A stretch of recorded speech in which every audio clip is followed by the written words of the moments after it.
Kutawato Institute of Technology Foundation Incorporated Kitwi. بسم الله الرحمن الرحيم ألف لام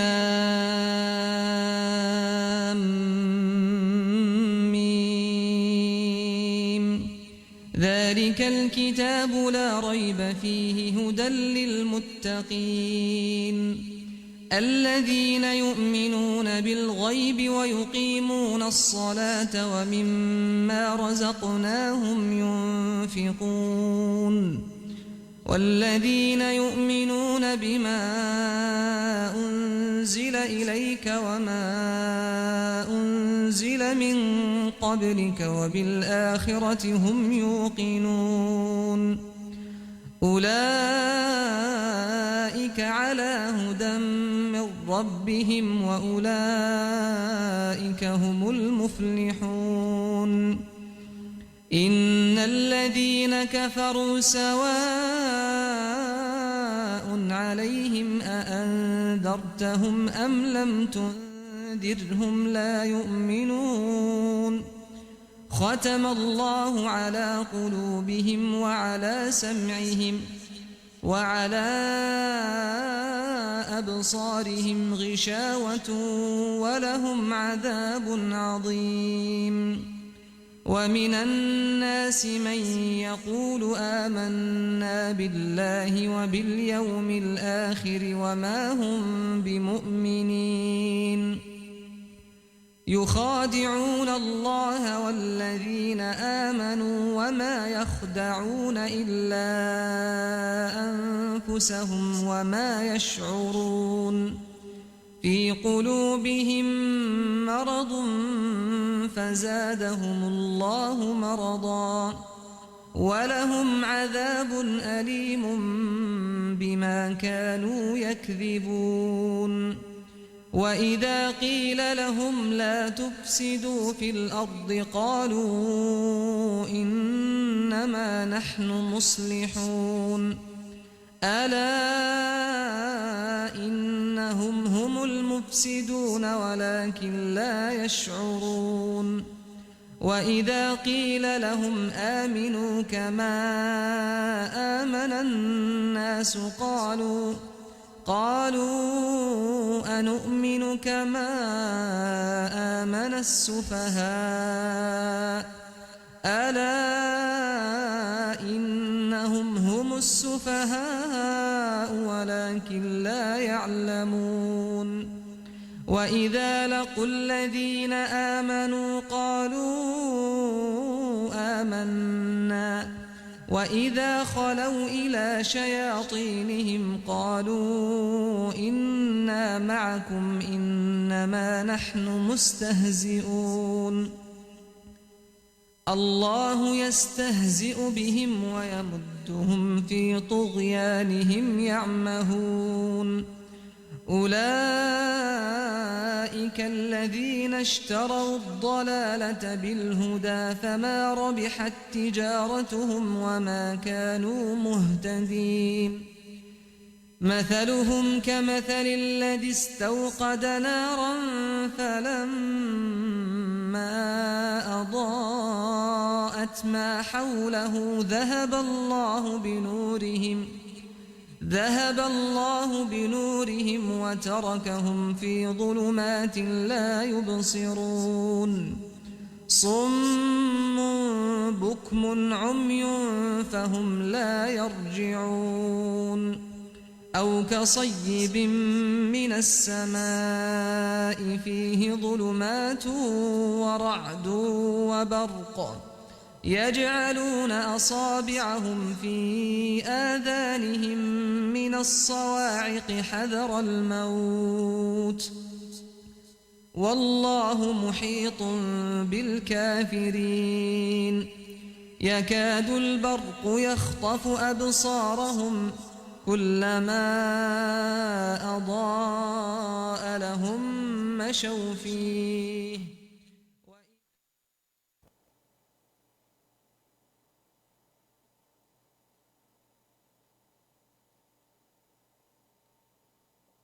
أعوذ بالله من الشيطان الرجيم Ako'y nagpapakupkop sa Allah laban kay Satanas na isinumpa. Bismillahirrahmanirrahim, sa ngalan ng Allah, ang mapagpala, ang mahabagin. Alhamdulillahirabbil alamin, ang lahat ng pagpupuri ay sa Allah lamang, ang Panginoon ng sanlibutan. Asyhadu an la ilaha illallah. Ako'y sumasaksi na walang ibang Diyos na dapat sambahin maliban sa Allah. Wa asyhadu anna Muhammadan abduhu war rasuluh. At ako'y sumasaksi din na si Muhammad ay sugo at alipin ng Allah. Mga kapatid sa pananampalatayang Islam, Assalamualaikum warahmatullahi wabarakatuh. Ang kapayapaan at ang pagpapala ng Allah ay sumasa inyong lahat. Magandang araw sa lahat ng mga mahal nating kababayan ng mga Kristiyano. Welcome pong muli, narito na naman ang programang Ito ang Islam.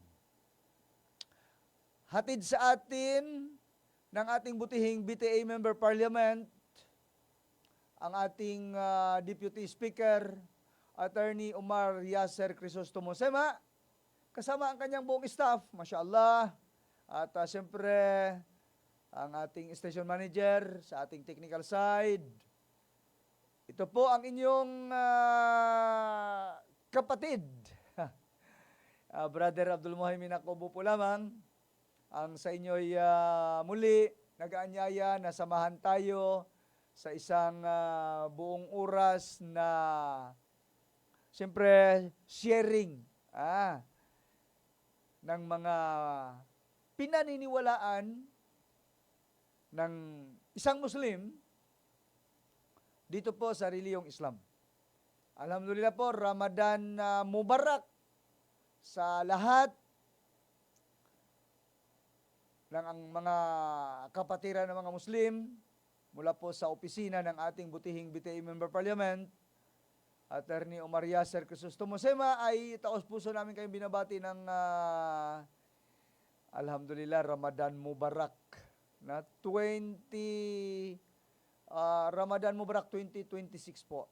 Sa Hijra calendar ay Mubarak 1447. Ibig sabihin, 1,447 years old na po ang Islam. At hanggang ngayon, mula nung ito'y ipahayag kay Muhammad sallallahu alaihi wasallam, hanggang ngayon, hindi nagbago. Ang mga Muslim, noong panahon ng Propeta Muhammad sallallahu alaihi wasallam, ay nag-aayuno sa buwan ng Ramadan. Nagfa-fasting sa buwan ng Ramadan, sapagkat ito ay ipinag-utos ng Allah. O kayong mga mananampalataya, pinakamalapit na kahulugan ng wikang Arabic, ay ito muna, basahin natin yung wikang Arabic. Banal na Quran, chapter 2, verse 185. Ya ayyuhallazina amanu, kutiba alaykumus siyam, kama kutiba alallazina min qablikum la'allakum tatakun. O kayong mga mananampalataya, ito po yung ibig sabihin, pinakamalapit na kahulugan sa wikang Tagalog. Ang pag-aayuno ay pinag-uutos sa inyo, katulad ng pag-uutos sa mga nauna sa inyo. Masya Allah. Tingnan mo. Yan po yung basihan kung bakit ang mga Muslim nag-aayuno. Bakit ang mga Muslim nag-fasting? Dahil ito ay bahagi ng kautusan. Isa po ito sa mga 5 haligi ng Islam. Ang Islam po ay nakatayo sa 5 haligi. So isa sa mga 5 haligi ay ang pag-aayuno, fasting. Pagkatapos ang isa ay Hajj. Yung isa is zakat. Yung isa ay sala. Yung una ay ang pagsaksi, shahadatain, pagsaksi na walang ibang Diyos na dapat sambahin maliban sa Allah, at si Muhammad ay kanyang sugo at alipin. Ayun, patunayan mo na tama ang pagsaksi mo, ikaw ay magsala, ikaw ay magdasal, kailangan isagawa mo, kailangan itayo mo ang pagdarasal. Yan ay pagpapatunay na la ilaha illallah. Walang ibang Diyos na dapat sambahin maliban sa Allah. Pero kapatid, kung hindi ka nagdadasal, questionable, parang mahirap paniwalaan. Hindi ka panipaniwala. Istorya lang yan sa iyo, bunganga lang. Salita lang, wala sa gawa. Salita lang, la ilaha illallah. Walang ibang Diyos na dapat sambahin maliban sa Allah. Na kailangang itayo mo yung ikalawang haligi ang sala bilang pagpapatunay na totoo yung sinasabi mo na walang ibang Diyos na dapat sambahin maliban sa Allah. Hindi ka naman nagdadasal. Tapos sinasabi mo na walang ibang Diyos na dapat sambahin? Ano ba yan? Allahu Akbar. Mula dito sa radyo natin, 95.9. Ayan. Kitang-kita. 95.9 FM, Cotabato City, radyo natin po. Ayan, sa live natin dito sa kabila. Ayan po. Alhamdulillah. Pagkatapos, ayun na, Ramadan na. Itong Ramadan, kapatid sa Islam, ay hindi bago na batas. At itong chapter 2, verse 185 ng Banal na Quran, Surah Al-Baqarah po, ay isa sa bahagi ng comparative religion na nagpapatutuo ng pag-aangkin na ang Islam ay hindi bagong relihiyon. Yan. Ang Islam po ay hindi relihiyon na itinayo, itinatag ni Muhammad sallallahu alaihi wasallam. Ito ay relihiyon nagmula pa kay Adam hanggang sa sumunod na mga propeta. Ang pinakamalapit kay Muhammad na propeta na mababasa sa Bible ay si Jesus, peace be upon him. Yes, si Jesus po pinakamalapit. Pagkatapos ni Jesus, dumating si Muhammad sallallahu alaihi wasallam. Bakit dumating si Muhammad? Kasi si Jesus, sinabi ni Jesus na ako'y dapat umalis sapagkat kung hindi ako'y umalis, hindi darating si Muhammad. Excuse me po. Yes. Inshallah po, pag-usapan natin yung prophecy ni Muhammad. Isipin mo, si Muhammad, nasa Bible? Isipin mo yung pangalan ng Muhammad, nasa Bible pala yan, mababasa pala sa Bible. Allahu Akbar. Tingnan mo kapatid, itong pag-aayuno ay kautusan noon pa. Sinabi ng Allah, ipinag-utos sa inyo katulad ng pag-uutos sa inyo. Katulad ng pag-uutos sa mga nauna sa inyo. Alhamdulillah.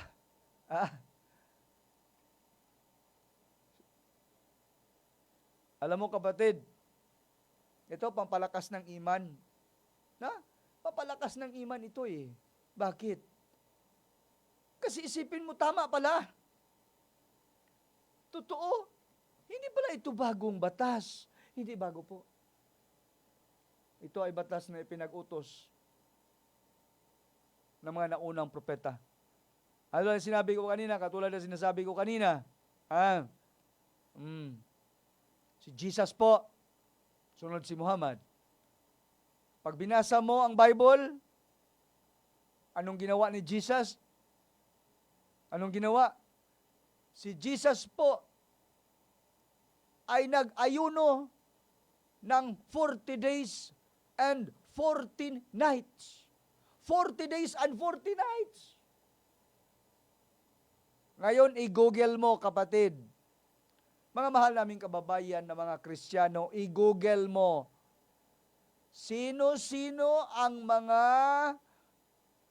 propeta na nag-ayuno sa Bible? Ayan, sasabihin sa iyo ni Mr. Google. Madali lang ngayon mag-research, madali lang. Totoo ba yung sinasabi ng Hakubo na yan? Na i-google natin. 100% more than. Sasabihin sa iyo ng Google, sasabihin sa iyo ni Google, kung sino-sino ang mga nasa Bible. Who are those who fasted in the Bible? Give me Bible verse Bible verses on fasting. Bible verses on prophets who fasted. Sasabihin sa'yo ni Mr. Google. So, ibig sabihin po, hindi bagong batas, patunay. Patunay, si Jesus nag-ayuno ng 40 days. 40 days. Pagkatapos siya ay nagutom, ayun, at dinala siya ng devil sa isang mataas na lugar at ipinakita sa kanya ang mundo. Ayan, yan ang sinasabi ng Bible.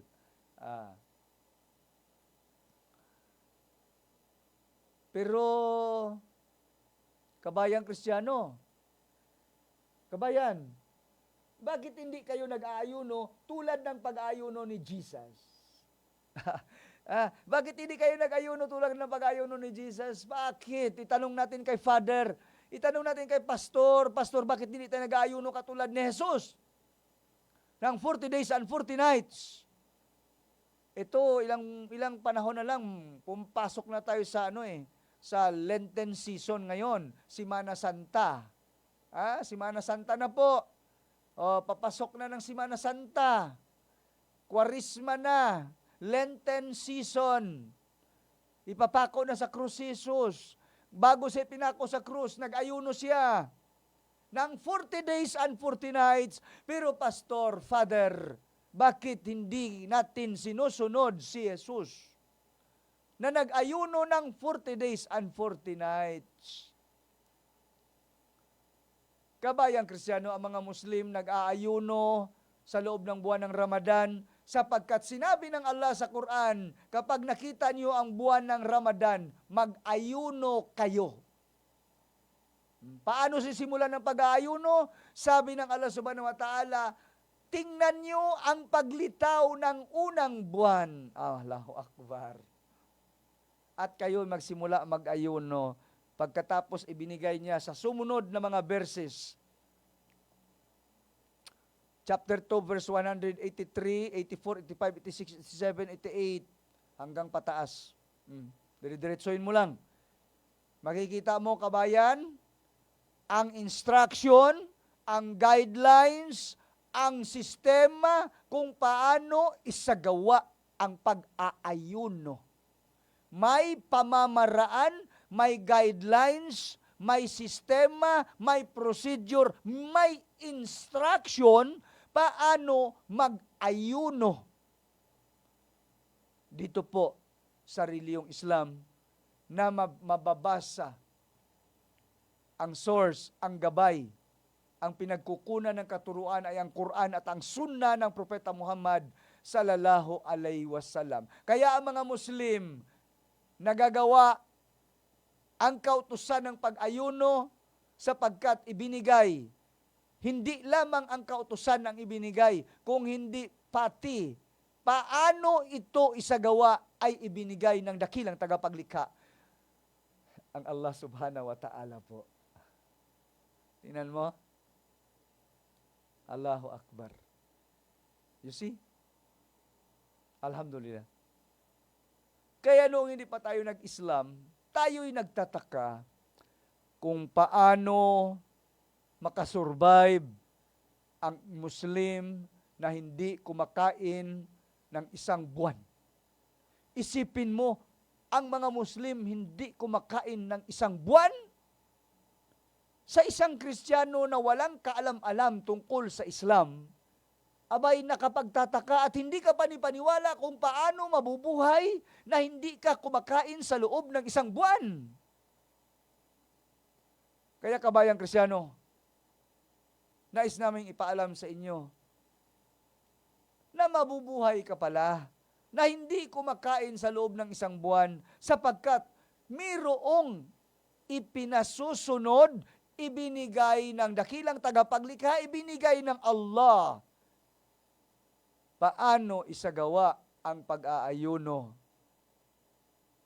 Father, mga pari natin dyan, mga pastor natin,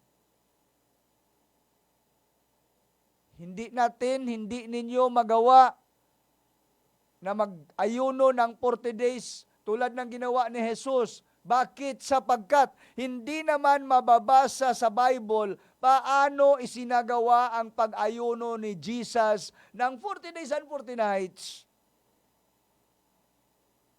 Walang mababasa sa Bible kung paano isinagawa ang pag-aayuno. Sa hadith ng Propeta Muhammad sallallahu alaihi wasallam ay nagbigay ng instruction na mula sa pagbukang liwayway hanggang sa paglubog ng araw, sa hadith at sa Quran ipinaliwanag, isinabuhay ng Propeta Muhammad sallallahu alaihi wasallam kung paano gawin ang pag-aayuno. Kaya ang mga Muslim, mula sa pagbukang liwayway hanggang sa paglubog ng araw, hindi kakain, hindi iinom, hindi makikipag-sexual relation sa kanyang asawa, at hindi gagawa ng anumang mga bagay na maaaring makasira sa kanyang pag-aayuno ayon sa instruction ng Quran at ng hadith ng Propeta Muhammad sallallahu alaihi wasallam. Tingnan mo kabayan. O, di ba klaro? Klaro po. Ha? Alam mo kabayang Kristiyano, hindi nga kumakain, ipinagbabawal.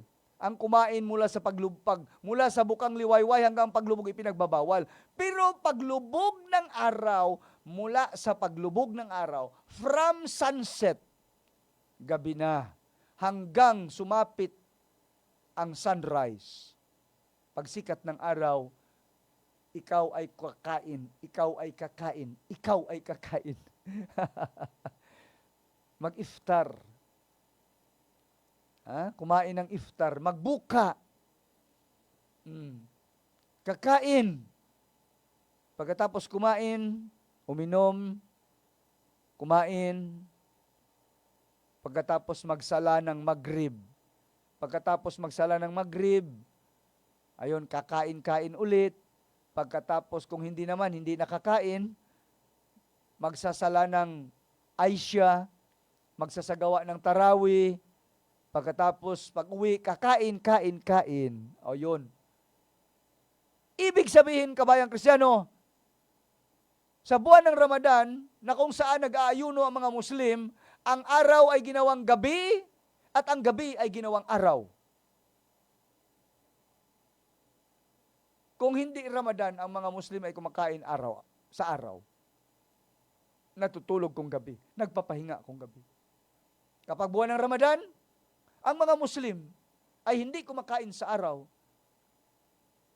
subalit kumakain sa gabi. Sa araw, kung medyo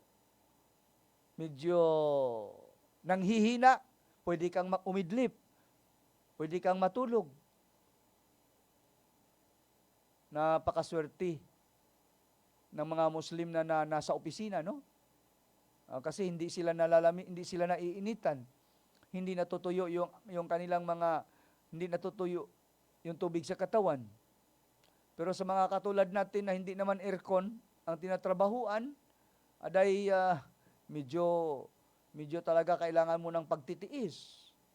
Sapagkat mauhaw ka talaga dahil matutuyo yung tubig sa katawan mo.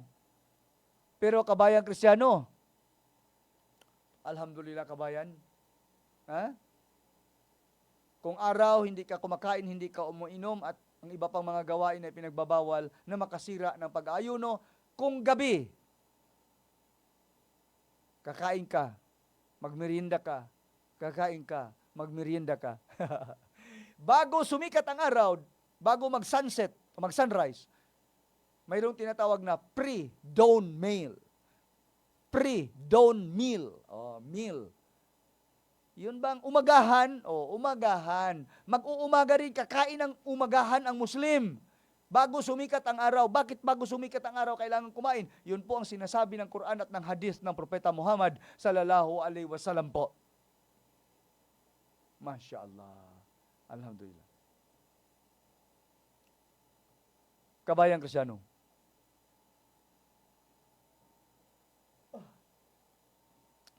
Excuse me po. Kapag buwan ng Ramadan, nag-aayuno ang Muslim, medyo inaantok. Oo. Humikab ako kaya nagtago muna. Humikab. Ha? Kasi magigising tayo ng alauna, magtahadyod, matulog ng sandali, pagkatapos mong tahadyod, magkain-kain kunti, siguro merienda, pagkatapos pag medyo matunaw-tunaw, matulog muli, at magising ng alas 2 o alas 2:30 o alas 3, o alas 4. Kami po, may mga Muslim na ang style ay magluto na. Kung gabi, niluluto na ang lahat. Pagka umaga, initin na lang. Initin ang kanin, initin ang ulam, magprito ng isda, o magprito ng itlog. Ayun, kakain ng umagahan. Pre-dawn meal. Kumain bago sumikat ang araw.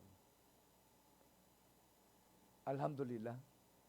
So, survive ang isang buwan. Na ngayon, pang 13 days ngayon sa buwan ng Ramadan. Pang 13 days ngayon sa buwan ng Ramadan, March 3. Ayun, March 3. 2026. Pang 13 days. Alhamdulillah, napakabilis ng araw, napakabilis ng paglipas ng panahon, kapatid. Ang tanong, kapatid, kapatid sa Islam, ang tanong, nakashare ka ba ng pagkain para ibuka ng kapitbahay mo? Nakashare ka ba? Allahu Akbar. Nakapagsadaka ka? Nag 5 times ka? Nagtarawi ka? Nakatahadyod ka na ba?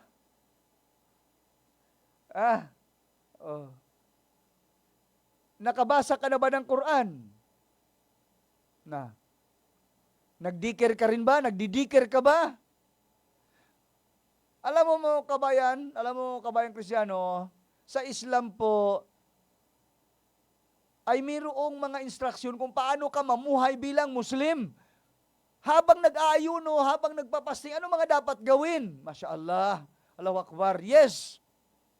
Ganyan po kaganda ang Islam, kabayan Kristiyano. Habang nagpa-fasting, anong dapat gawin? Magbasa ng Quran, magdikir, magsunna, maggawa ng maraming sunna, magsala, magsambayang, magdasal, magsadaka, magpaiftar, magpakain ng tao, at yung iba pang mga gawain na mga ibada, iba pang mga gawain na kabutihan,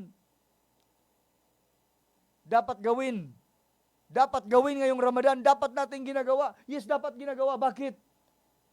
Kasi po, sa buwan ng Ramadan, ang reward ay namumultiply ng napakarami, 700 times namumultiply. Hanggang sa kung ano ang gusto ng Allah na ibigay na reward sa iyo, kung gaano kadami. Sa bawat ginagawa mong mabuti, ang Allah subhanahu wa ta'ala ang magbibigay ng reward kung gaano kadami. Times 700 ba? Times 1,000 ba yan? Medyo nakakalungkot kung hindi ka marunong magbasa ng Quran. So hindi ka makakuha ng reward sa pamamagitan ng pagbabasa ng Quran. Pero don't be sad. Huwag ka malungkot, kapatid. Kung hindi ka man marunong magbasa ng Quran, kung hindi man tayo marunong magbasa ng Quran, makinig tayo ng Quran. Yeah. Di ba tama? Pila ginawa, sabi pa ng Maguindanao, pila ginawa. Ano magawa natin? Hindi nga ako natuto magbasa ng Quran, hindi nga ako nag-aral So dahil hindi ako nag-aral ng Quran, makinig na lang ako ng Quran. Sapagkat sa pakikinig, ay mayroon kang makukuhang reward. Mayroon kang makukuhang kabutihan. Quran ang pakinggan, hindi music, kapatid. Okay? Yes. Huwag kang ikay nag-aayuno, tapos inaantok ka, tapos matutulog ka. Ang background mo, habang natutulog ka, ang background mo ay music. Nako. Sabi pa ng expression, patay kang bata ka. Ha? Wala ka makukuhang reward. Dusa ang makukuha mo. Times 700. Allahu Akbar. Nakakatakot naman times 700. Paano kung times 1,000? Sa isang ginawa mo, isang dusa, na multiply into 1,000, na multiply into 700, na multiply times 70, times 700. Allahu Akbar. Kalungkot yan. Nagdikir, subhanallah, alhamdulillah, Allahu Akbar. Subhanallah, subhanallah, subhanallah. Sa bawat subhanallah mo times, Allahu Akbar. Ito pong buwan ng Ramadan ay baraka. Kaya nga, Ramadan Mubarak. Nandito sa buwan ng Ramadan ang lahat ng blessing. Ngayong buwan ng Ramadan po, madali ang lahat. Yes, madali ang lahat, di ba? Kasi baraka ito eh. Hindi ko ginawang mahirap sa inyo ang relihiyon. Sinabi ng Allah subhanahu. I do not intend hardship for you. Sinabi ng Allah, I do not intend hardship for you. Kaya tingnan mo, sa buwan ng Ramadan, ano na oras ngayon? Nagugutom ka ba? Hindi naman. Medyo mahina lang ang katawan mo. Medyo sleepy ka lang. Di ba? Sleepy lang tayo eh. Katulugon. Gusto nating matulog. Medyo matamlay lang, medyo maano lang ang katawan. Pero nagugutom ka ba ngayon? Pag hindi po buwan ng Ramadan, dahil hindi baraka, naiiba talaga ang Ramadan. Buwan ng Ramadan, naiiba talaga, nandito yung baraka. Kung hindi ngayon Ramadan, hindi ngayon buwan ng Ramadan, hindi ka nag-aayuno, sigurado ko nagamerienda ka na ngayon. Yeah, nagamerienda ka na kasi gutom na, kumukulo na yung sikmura mo, gutom na, nagareklamo na yung tiyan. Magmemerienda ka. Magtanghalian ka. Magmerienda ka naman. Maghapunan ka. Magmerienda ka na naman. Allahu Akbar. Pero ngayong buwan ng Ramadan po, anong naobserbahan natin? Di ba baraka? Anong naobserbahan natin? Di ba hindi tayo na hindi naman tayo talaga, hindi mo man talaga na-feel yung gutom na gutom na gutom? As in, gutom na gutom? Di ba hindi naman? Kawayang Kristiyano, yan yung sinasabing baraka ng buwan ng Ramadan. I do not intend hardship for you. Yan ang sinabi ng Allah subhanahu wa ta'ala po. Hindi po mahirap ang pag-aayuno. Kaya-kayang isagawa. Sapagkat meron ka namang sinusunod na paraan. Katulad ba sa pag-drive? Kung susundin mo lang ang traffic rules and regulations, ang patakaran sa pag-drive, pagmamaniho, maiwasan ang disgrasya. Maiwasan. Alam mo na gani na masikip, nag-overtake ka, na nabulaga ka, mayroon palang kasalubong, patay kang bata ka. Disgrasya nga rod.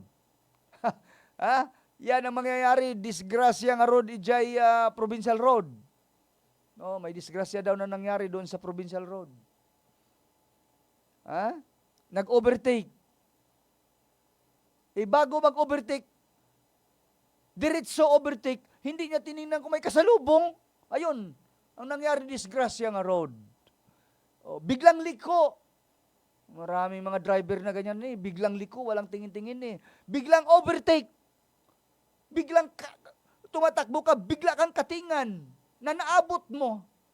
Naabot. Baliktad. Disgrasya nga road na naman. Ijaya Provincial Road. Yan ang nangyari. Bakit? Kasapagkat hindi sumusunod sa pamamaraan, hindi sumusunod sa patakaran. Na ang mga Muslim, hindi nagugutom.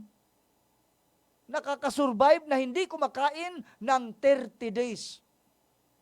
Usually 28 days o 29 days. 29 to 30 days. Depende sa susunod na pagmumoon sighting.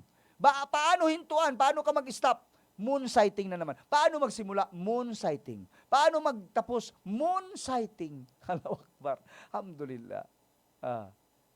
Masya Allah. Allahu Akbar. Bakit ba kailangan may mag-moon sighting?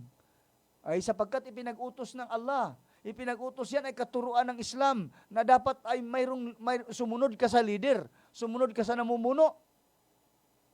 Mayroong authority na sinusunod, hindi pwedeng sarili mo ang sundin mo. Yes, ganyan po sa Islam. Hindi po pwede na ang ating sinusunod ay ang ating sarili. Na? Yeah. Hindi maaari na sarili natin ang ating sinusunod. May gabay po sa Islam, may guide, may model na sinusunod, may model.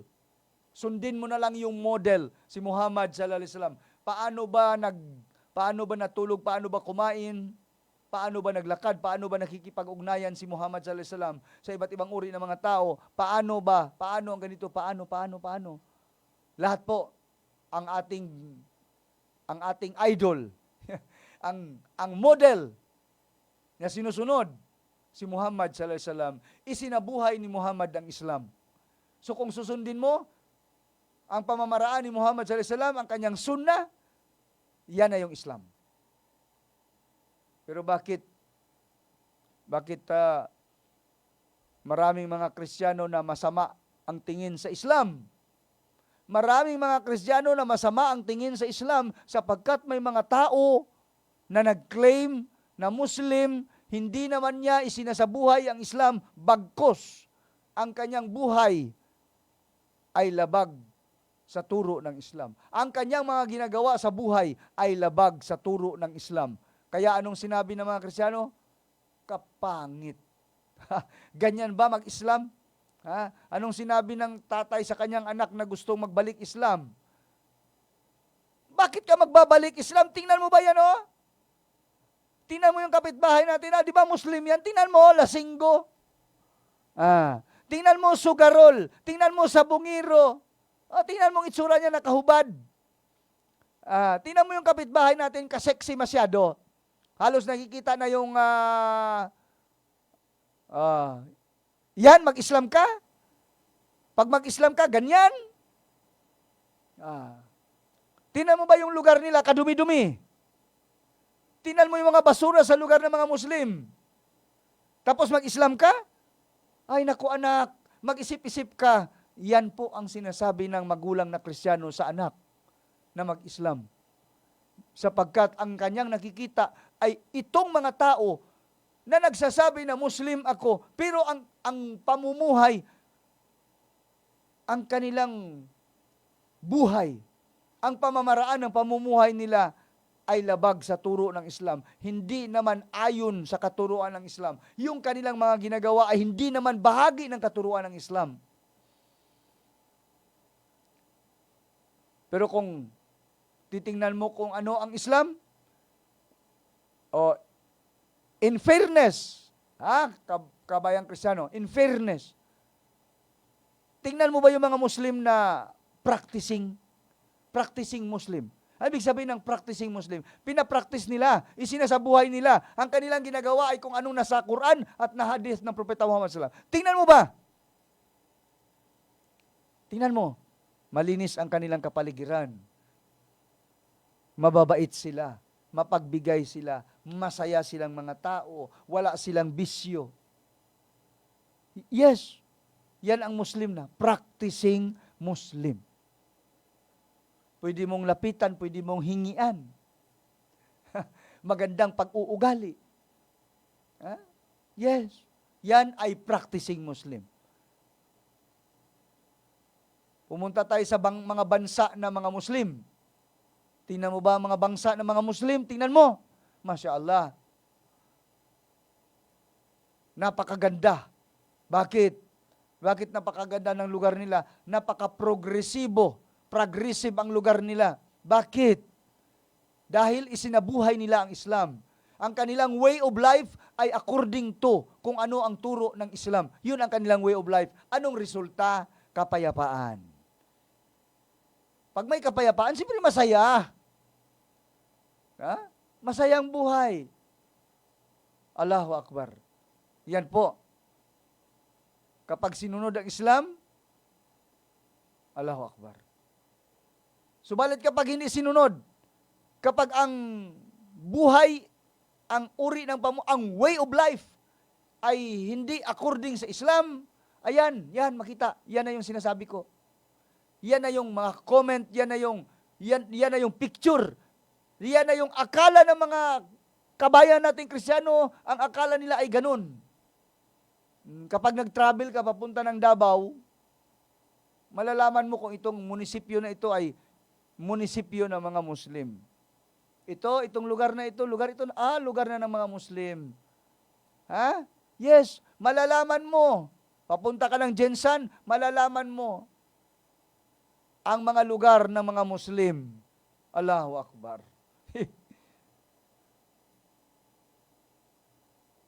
Pero kabayang Kristiyano, gusto naming linawin ito. Palagi ko na lang itong sinasabi, palagi na lang namin sinasabi ito. Lahat ng mga nagdadawa ay sinasabi ito. Na ang Islam, kabayang Kristiyano, ay hindi nakikita sa tao. Ayan, malinaw ha. Ang Islam, hindi tao ang basihan. Hindi si ustads ang basihan. Hindi si ulama ang basihan. Bakit? Sapagkat maaari na bilang ustads ay may kakulangan. Bilang ulama may kakulangan. Kasi yan ang nature ng tao. Hindi perfect po ang tao. Pero nagsisikap. Nagsisikap tayo na maging tama. Nagsisikap tayo na maging tama. Pero yung sinasabi ba na human nature, yun. Sa pagiging human, yung sinasabing human nature, abay, minsan magagalit ka, sisigaw ka, magmumura ka. Hindi mo mapigil sarili mo eh. Human nature kasi yan. Hindi naman tayo robot. Hindi tayo robot eh. Na nakaprogram na wag magalit. Nakaprogram na wag magmura. O hindi tayo nakaprogram na hindi tayo magmumura. Ano yun? Si Ustads nagmumura. Human nature po. Pero nagsisikap na maging maayos, nagsisikap na maging tama, nagsisikap po na mamuhay ng ayon sa turo ng Islam. Ayun. Pero dahil tao nga hindi perfect, may kakulangan. Kaya po, kabayang Kristiyano, ang Islam ay hindi basihan ang tao. Hindi tao ang tinitingnan kung ano ang Islam. Muslim ako. Siya ang titingnan mo. Yan ang Muslim. Yan ang Islam. Nagsasabi siya na siya ay Muslim, yan ang Islam. Hindi. Ang Islam ay nasa Quran at hadith ng Propeta Muhammad sallallahu alaihi wasallam. Ang tao may kakulangan, may pagkakamali. Inshallah po naunawaan natin. Alhamdulillah. Mga mahal kong kababayan na mga Kristiyano, Banal na Quran, chapter 2, verse 185. Sinabi ng Allah subhanahu wa ta'ala, na kanyang ipinadala ang Quran sa buwan ng Ramadan. Sahru Ramadan lil Quran. Ang Quran ay ipinadala sa buwan ng Ramadan upang maging gabay ng tama at mali. Masya Allah. Kabayang Kristiyano, specific po. Specific kung kailan ipinahayag ang Quran. At ito ay sa buwan ng Ramadan kay Muhammad sallallahu alaihi wasallam sa kuweba ng Hira, ang una-unang chapter na ibinigay ng Allah. Ang una-unang chapter na ipinahayag ng Allah, chapter 96. Allah, yan ang una-una. Chapter 96, verse 1 to 5. Kabayang Kristiyano, ikumpara natin, hindi ito paninira, hindi ito pang-aatake, Hindi paninira po, hindi pang-aatake. Nag-off. Allahu Akbar. Tatawa ako dito sa aking live. Paki-follow lamang po ang aking Facebook page, Abdul Muhaymin P. Jacobo Dawa TV. Paki-follow, paki-like, paki-share po. Magiging bahagi po tayo ng da'wah. Makakakuha tayo ng reward na walang kahirap-hirap dahil pindutin mo lang. Pindutin mo lang ang share button. Pindutin lang ang share button. Ayun, lumipad na. May reward ka na. Kahit hindi pa siya maniwala, nabasa niya, nakita niya, napanood niya. Kahit hindi pa siya maniwala. Kahit hindi naman niya ubusin yung video, may reward na tayo sa Allah subhanahu wa ta'ala. Alhamdulillah. Pagpalain kayo ng Allah subhanahu wa ta'ala. Sa mga late tuners, tayo po ay nakikinig sa programang Ito ang Islam. Sumasa inyo mula alas 9 hanggang alas 10. Alas 9 hanggang alas 10 tuwing araw ng Tuesday. Araw ng Martes po. Mula rito sa 95.9 radyo natin FM broadcasting mula dito sa mataas na lugar ng Cotabato City. At syempre ito ang inyong lingkod, Brother Abdul Muhaymin Jacobo. Contact number po natin 0965-587-8800. 0965-587-8800 po. Masya Allah. Alhamdulillah po. Mga kapatid sa Islam, mga mahal nating kababayan ng Magsano, dito po sa Cotabato City, meron tayong Dawa Center. Matatagpuan sa Dato Manong Building, India Avenue, harapan ng Notre Dame University. Nasa taas po tayo ng Producers Bank. Bumisita lamang po. Marami tayong libreng mga babasahin. Inshallah. Contact number natin, inuulit ko, 0965-587 0965-587-8800. Yes. Alhamdulillah. Pagpalain kayo ng Allah subhanahu wa ta'ala. Ang programa pong ito ang Islam ay hatid sa atin ng ating butihing BTA Member Parliament, Attorney Omar Yasser Crisostomo Sema. Kasama po ang kanyang buong staff. Masya Allah, pagpalain kayo ng Allah subhanahu wa ta'ala. Kabayang Kristyano, kailan ba nagsimula na magkaroon ng Bible? Noon, mayroon na bang isang Bible noon?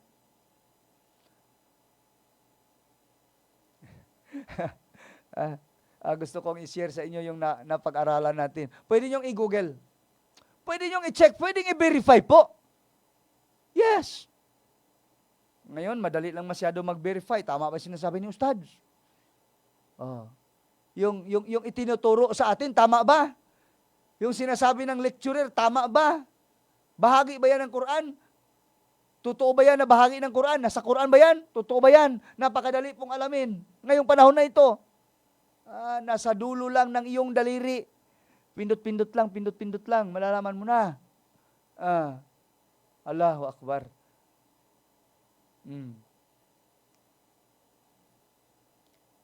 Kabayang Kristyano, noong panahon ni Emperor Constantine, ay ipinag-utos niya ang pagkakaroon ng tinatawag na Council of Nicaea. Ipinag-utos ni Emperor Constantine ang pagkakaroon ng pag-meeting. Magkaroon ng Council of Nicaea ang tawag doon. Mag-meeting. Bumuo ng isang council. Pinag-utos po ni Emperor Constantine. Bakit? Bakit ba ipinag-utos ni Emperor Constantine na isagawa ang council, isagawa ang meeting doon sa Nicaea? Sapagkat ang mga Kristiyano noong panahon ni Emperor Constantine, hindi ako magkamali, insyaAllah, ay nag-aaway-away, nagpapatayan po ang mga Kristiyano noong panahon na yun. Sapagkat mayroong dalawang major group, ang Trinitarian Christian at ang Unitarian Christian. Itong Trinitarian at itong Unitarian Christian, nag-aaway-away po sila. Hindi sila magkasundo, nag-aaway. So sabi ni Emperor Constantine, kung mag-away-away ito, sa halip na mag-away sila na i-unite ko ang mga ito, i-unite. Pag-isahin ko ang mga ito at magagamit ko laban sa kalaban ng Roman Empire. Kaya ginawa, isinautos yung the Council of Nicaea. Hindi ko maalala yung panahon, ha? Inshallah po. Pwede nating i-google, hindi ko maalala. Inshallah, baka maalala ko rin yung Council of Nicaea, anong year. Pagkatapos po, maisagawa yung Council of Nicaea, doon nagsimula na bumuo ng isang libro. Bumuo ng isang libro na kung tawagin ay Bible. Totoo ba talaga na ganun? Totoo po. Ang word na Bible mismo ang magpapatunay. Allahu Akbar. Yung word na Bible mismo ang magpapatunay. Assalamualaikum sa lahat ng mga viewers. No? Meron tayo dito, mashallah. Sa Facebook page ng 95.9 Radyo Natin FM dito sa Cotabato City. Inshallah po. Gabayan kayo ng Allah Subhanahu wa Ta'ala. Gabayan tayo ng Allah Subhanahu wa Ta'ala na makita natin ang katotohanan. Sana po na-inspire kayo, nagpalakas ng iman natin tungkol sa Islam. Kasi po, ang isang Muslim, talagang gagawin niya yung utos ng Allah kung siya talaga ay natidtuan. Natunayan talaga siya. Natunayan siya. Talagang kumbinsido talaga siya na Islam ang tamang reliyon. Kumbinsido siya na ang Quran ay salita ng Allah. Bakit may mga taong hindi nagsasala ng 5 times? Kasi hindi sila kumbinsido. Mayroon silang pag-aalinlangan. May pag-aalinlangan po sila sa Quran. Yes, may pag-aalinlangan sa Quran. Nagda-doubt sila. Hindi sila 100% na naniniwala sa Quran. Yung mga taong hindi nagsasala ng 5 beses, hindi yan naniniwala. 100% hindi naniniwala yan. Naniniwala, siyempre. Pero hindi lubos. Hindi 100%. Sinabi naman ng Propeta Muhammad sallallahu alaihi wasallam na ang susi ng paraiso ay sala. Pagkatapos hindi ka nagsasala. Pagkatapos gusto mong pumasok ng paraiso. Paano ka makakapasok ng Jannah ng paraiso kung hindi ka naman nagsasala? Di wala kang susi. Paano ka makapasok? Wala kang susi. Ganun yun, kapatid. Ganun, kapatid. Na kabayang Kristiyano, Christian ka. Follower of Jesus Christ. Ang ibig po kasi sabihin ng Christ is messenger. Kristo. Heso Kristo. Diyan pa lang sa salitang Heso Kristo, klaro na si Jesus ay messenger. Kristo. Messenger. Isinugo, ipinadala. Yan ang ibig sabihin ng Kristo. Ang Kristo po, hindi yan pangalan. Ang pangalan niya lang is Jesus lang. Sa Islam nga, hindi nga Jesus ang pangalan. Sapagkat wala naman letter J sa Hebrew alphabet. Paano magkakaroon ng pangalan ng isang tao na nagsisimula sa letter J? Kung sa alphabet na bumubuo sa kanilang language, walang letter J. Hindi ba kabayang Kristiyano? Tingnan mo. Di ba tama? Yes. Alhamdulillah. Kapatid sa Islam, abay, sobrang bait mo. Sobrang bait mo. Grabe ka magsadaka. Talagang the best ka. Pero hindi ka naman nagsasala ng 5 beses. Anong masabi mo sa sarili mo? Sige daw. Di ba? Anong masasabi natin sa ating sarili? Bukang bibig mo ang la ilaha illallah, Muhammad Rasulullah. Expression mo, la ilaha illallah, Muhammad Rasulullah, alhamdulillah, Allahu Akbar. Mga ganun ang laman ng bunganga mo, yun mga expression mo. Pero hindi ka naman nagsasala. Sige daw, paano? Sige daw. Ano masasabi mo? Allahu Akbar. Inshallah po, gabayan tayo ng Allah.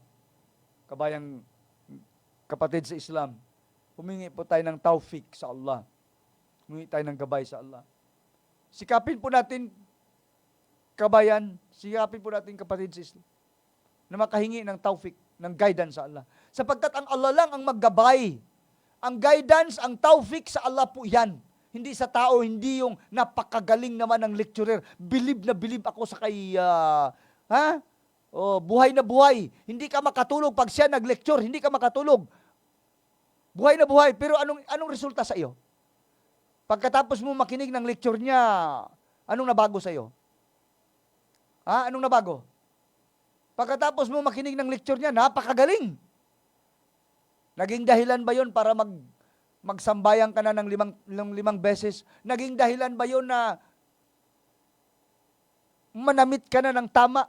Naging dahilan ba yung napakagaling na speaker, napakagaling niya? Jolly na jolly, buhay na buhay. Naging dahilan ba yon para magbago ka, magbalik loob ka sa Allah? Allahu Akbar. Hindi po sa tao ang guidance. Ang guidance po ay nagmumula sa Allah. Ang tao, ang ating mga ustads, ang ating mga ulama po, sila po ang daan upang ipaalam kung ano ang Islam. Ayan po. Excuse me po. Alhamdulillah. Sa mga listeners, Ramadan Mubarak sa lahat. Pagpalain kayo ng Allah. Sana po maging mabunga itong ating pag-aayuno. Ito pag-aayuno po ay parang nag-aaral. Pagkatapos ng pag-aaral na ito, isang buwang pag-aaral, nag-training tayo, training. Nag-training ng isang buwan. Pagkatapos ng isang buwan, dapat marunong ka na. Dapat may pagbabago. Yan ang training. Pagkatapos mong mag-aral ng grade 1, grade 2, grade 3, grade 4, grade 5, dapat kung grade 1 ka, kung grade 2 ka, marunong-runong ka na magbasa. Grade 2 ka, marunong ka na magbasa. Grade 3, marunong ka na magbasa. Grade 6 ka na, hindi ka pa rin marunong magbasa. Ano yun? Di ba? Walang effect sa iyo yung pag-aaral mo, walang mabuting resulta. After ng Ramadan, dapat may pagbabago sa buhay natin. At kailangan nating ihingi ng taufik sa Allah. Inshallah po. Inshallah. Ang inyong lingkod, Brother Abdul Muhaymin Hakubo ay pansamantalang mamamaalam. Hanggang sa muli po, kasama po ang ating butihing BTA Member Parliament, ang ating pong Deputy Speaker, Attorney Omar Yasser Crisostomo Sema, at lahat ng bumubuo sa kanyang opisina, sa ating station manager, sa ating technical side. Ang inyong lingkod po, Brother Abdul Muhaymin Hakubo ay pansamantalang mamamaalam po. Hanggang sa muli, magandang araw sa lahat. Aqulu qawli hadha, astaghfirullah li wa lakum. Assalamu alaikum warahmatullahi wabarakatuh.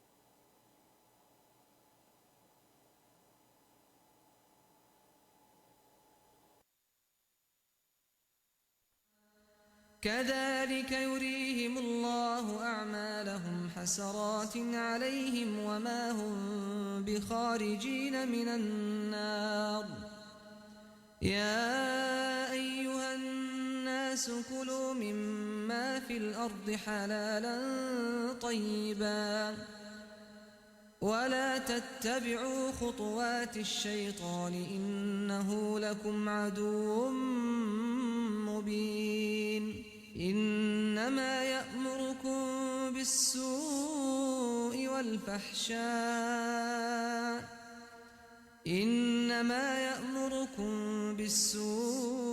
والفحشاء وأن تقولوا على الله ما لا تعلمون وإذا قيل لهم اتبعوا ما أنزل الله قالوا بل نتبع ما ألفينا عليه آباءنا أولو كان آباؤهم لا يعقلون شيئا ولا يهتدون ومثل الذين كفروا كمثل الذي ينعق بما لا يسمع إلا دعاء ونداء صم بكم عمي فهم لا يعقلون يا أيها الذين آمنوا كلوا من طيب طيبات ما رزقناكم واشكروا لله إن كنتم إياه تعبدون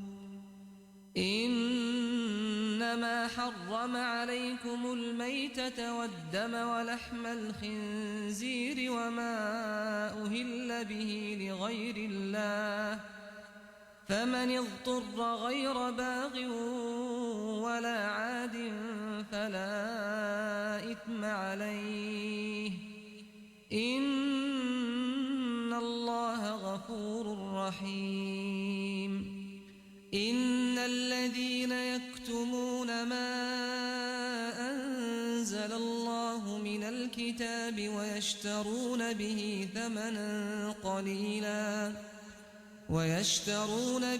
ثمنا قليلا أولئك ما يأكلون في بطونهم إلا النار ولا يكلمهم الله يوم القيامة ولا يزكيهم ولهم عذاب أليم أولئك الذين اشتروا الضلالة بالهدى والعذاب بالمغفرة فما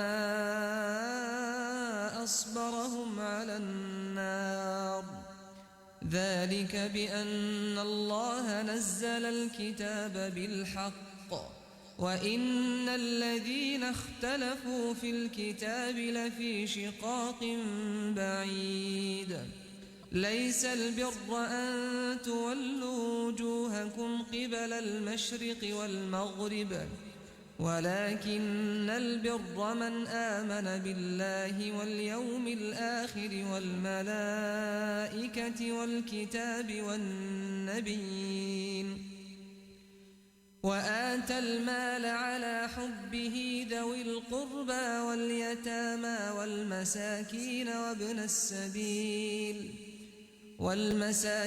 وابن السبيل والسائلين وفي الرقاب وأقام الصلاة وآتى الزكاة والموفون بعهدهم إذا عاهدوا والصابرين في البأساء والضراء وحين البأس أولئك الذين صدقوا وأولئك هم المتقون يا أيها الذين آمنوا كتب عليكم القصاص في القتلى الحر بالحر والعبد بالعبد والأنثى بالأنثى فمن عفي له من أخيه شيء فاتباع بالمعروف وأداء إليه بإحسان ذلك تخفيف من ربكم ورحمة فمن اعتدى بعد ذلك فله عذاب أليم ولكم في القصاص حياة يا أولي الألباب لعلكم تتقون كتب عليكم إذا حضر أحدكم الموت إن ترك خيرا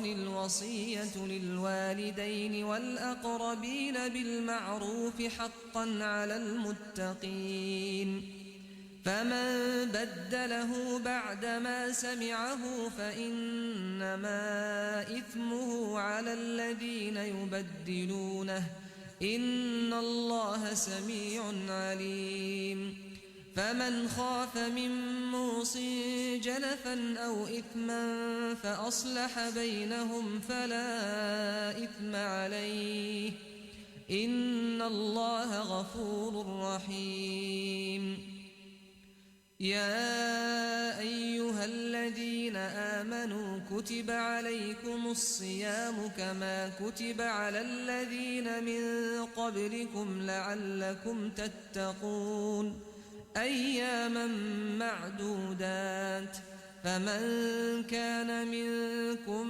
مريضا أو على سفر فعدة من أيام أخر وعلى الذين يطيقونه فدية طعام مسكين فمن تطوع خيرا فهو خير له وأن تصوموا خير لكم إن كنتم تعلمون شهر رمضان الذي أنزل فيه القرآن هدى للناس وبينات من الهدى والفرقان فمن شهد منكم الشهر فليصمه ومن كان مريضا أو على سفر فعدة من أيام أخر يريد الله بكم اليسر ولا يريد بكم العسر ولتكملوا العدة ولتكبروا الله على ما هداكم ولعلكم تشكرون وإذا سألك عبادي عني فإني قريب أجيب دعوة الداع إذا دعان فليستجيبوا لي وليؤمنوا بي لعلهم يرشدون أحل لكم ليلة الصيام الرفث إلى نسائكم هن لباس لكم وأنتم لباس لهن علم الله أنكم كنتم